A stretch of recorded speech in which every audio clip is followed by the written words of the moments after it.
Baik, assalamualaikum warahmatullahi wabarakatuh. Daun salam dicampur dengan air hangat.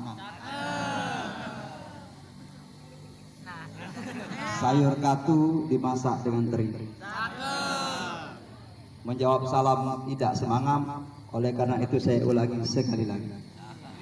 Assalamualaikum warahmatullahi wabarakatuh. Waalaikumsalam warahmatullahi wabarakatuh. Daun salam, daun selasi. Tunggu di dekat kayu jati. Yang jawab salam saya ucap terima kasih. Insya Allah rezekinya ditambah lagi. Amin. Sikok lagi pantun. Wak kamisa beli kacang panjang. Duar. Wak kamisa beli kacang panjang. Batang bulu dibelah menjadi dua. Saya memberikan tausiah panjang-panjang, cukup 10 menit jadilah.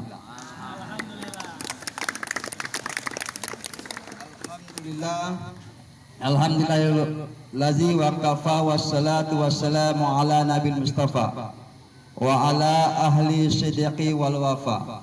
Ashhadu an la ilaha illallah wa ashhadu anna muhammadan abduhu wa rasuluh la nabiyya ba'da. Allahumma salli wa sallim ala sayyidina Muhammad wa ala alihi wa sahbihi ajmain, amma ba'du. Yang sama-sama kita hormati Bapak Kepala Sekolah SMK Negeri 1 Sekayu, Bapak Zaidan Jauhari SPD MT. Yang kami hormati para wakil, para kaprok, Bapak Ibu guru yang sempat hadir dalam kesempatan ini, anak-anak didik yang kami sayangi.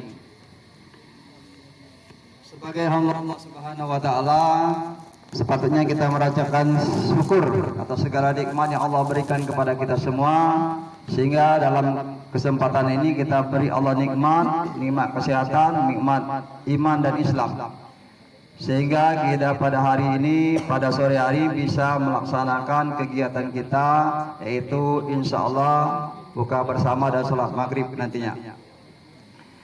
Selanjutnya salam serta salam semoga Allah curahkan kepada junjungan kita Nabi Agung, Nabi besar, Nabi Muhammadin sallallahu alaihi wasallam, baik kepada keluarga, baik kepada sahabat-sahabatnya, kepada pengikut-pengikutnya hingga akhir zaman.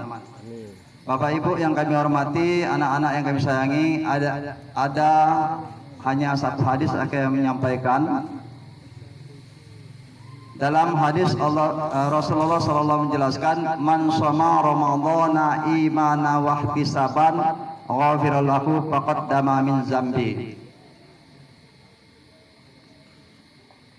Barang siapa yang berpuasa dengan iman dan ketakwaan, ya, dengan iman dan ketakwaan, maka Allah akan menghapus dosa-dosanya yang sudah lalu. Nah, dalam konsep hadis itu kita kaitkan dulu dengan Quran surat Al-Baqarah 183 tentang puasa. Ya ayyuhallazina amanu kutiba alaikumusiyam kama kutiba alal ladzina min qablikum la'allakum tattaqun. Dalam konsep ayat dan hadis itu tentang orang beriman. Konsep orang beriman itu apabila dibacakan ayat-ayat Allah maka gemetar hatinya. Apabila didengarkan ayat-ayat Allah maka bertambahlah keimanannya. Itu ada dalam Quran surat Al-Anfal ayat 2. Nah, kita sebagai hamba Allah, untuk menyatakan diri kita itu beriman itu kita dulu masuk dalam golongan orang-orang beriman. Mengapa? Konsepnya dalam Quran surah Al-Baqarah tadi, ayat orang-orang beriman diwajibkan atas kamu berpuasa sebagaimana diwajibkan kepada orang-orang sebelum kamu. Semoga kamu menjadi orang bertakwa. Dalam konsep pertama, orang beriman. Bagaimana orang beriman itu terbiasa melakukan hal-hal yang baik. Nah, kita ini kebiasaan kurang, ya anak-anak. Biasanya kalau nak sholat zuhur, sholat asar itu, ayo nak sholat. Ya sholat. Ngambil uduk, hilang. Tidak ada di RBP, tidak ada di musola. Ya, hilang. Nah, karena kebiasaan.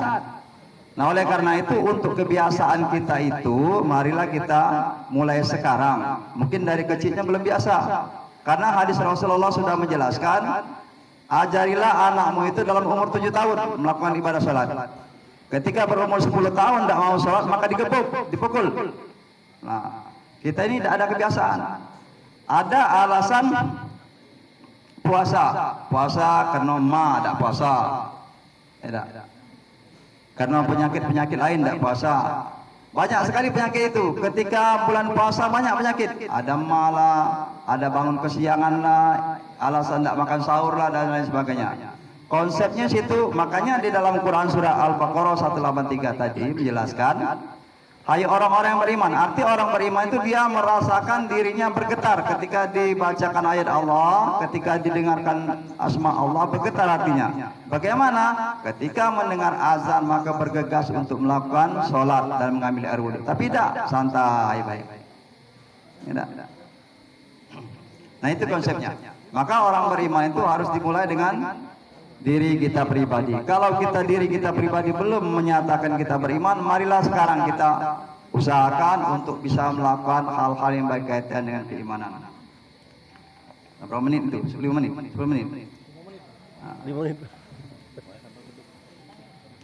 Kita menunjuk waktu 5 menit untuk ambil wudhu. Itu ya.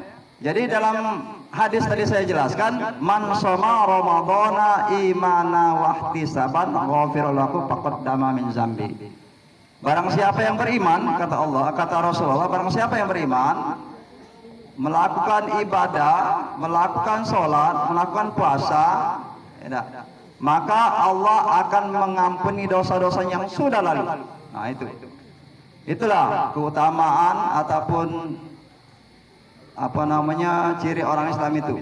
Ketika dia sudah melakukan ibadah sholat, maka dengan iman dan takwaannya itu, dengan keimanan dan ketakwaannya itu, dia akan meninggalkan hal-hal yang buruk, hal-hal yang tidak baik, hal-hal yang sudah merugikan. Nah itu. Jadi konsepnya orang beriman itu melakukan hal-hal yang sudah diperintahkan oleh Allah Subhanahu wa taala. Jadi anak-anak dalam bulan puasa ini kita berusaha untuk merubah hidup kita, karena bulan puasa ini bulan pendidikan, bulan tarbiyah. Mendidik diri kita itu untuk bisa menahan diri dari segala hal, baik makan, minum dan lain sebagainya. Nah, oleh karena itu kita sebagai orang beriman berusaha untuk melakukan hal-hal yang baik itu dengan konsep Al-Quran dan hadis. Makanya Allah Subhanahu wa taala menjelaskan dalam Quran surat Al-An'am ayat 162, ya.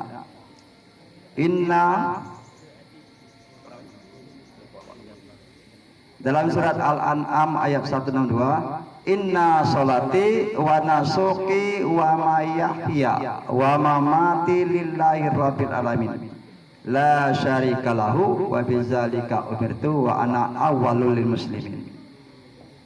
Sesungguhnya salatku, ibadahku, hidup serta matiku kuserahkan kepada Allah. Nah, jangan kita anak-anak ya cewekan ngomong dengan cowoknya, kak aku ini pokoknya hidup dan matiku kuserahkan kepadamu. Nah, saya kena lanang. Ya, nah itu artinya dalam konsep surat itu menyatakan hidup dan mati itu diserahkan kepada Allah Subhanahu wa taala untuk mencapai keimanan yang sempurna. Mungkin itu saja yang dapat kami sampaikan, lebih dan kurang kami mohon maaf. Ya, kepada Allah saya mohon ampun. Mungkin ada benarnya, itulah ada datang dari Allah, yang salahnya sebagai kami pribadi. Mohon maaf segala kekurangan, kepada Allah kami mohon ampun. Usikum wa nafsi bitaqullah. Assalamualaikum warahmatullahi wabarakatuh. Waalaikumsalam warahmatullahi wabarakatuh. Kami ucapkan terima kasih kepada Bapak Ali Rahman SAG karena telah menyampaikan tausiah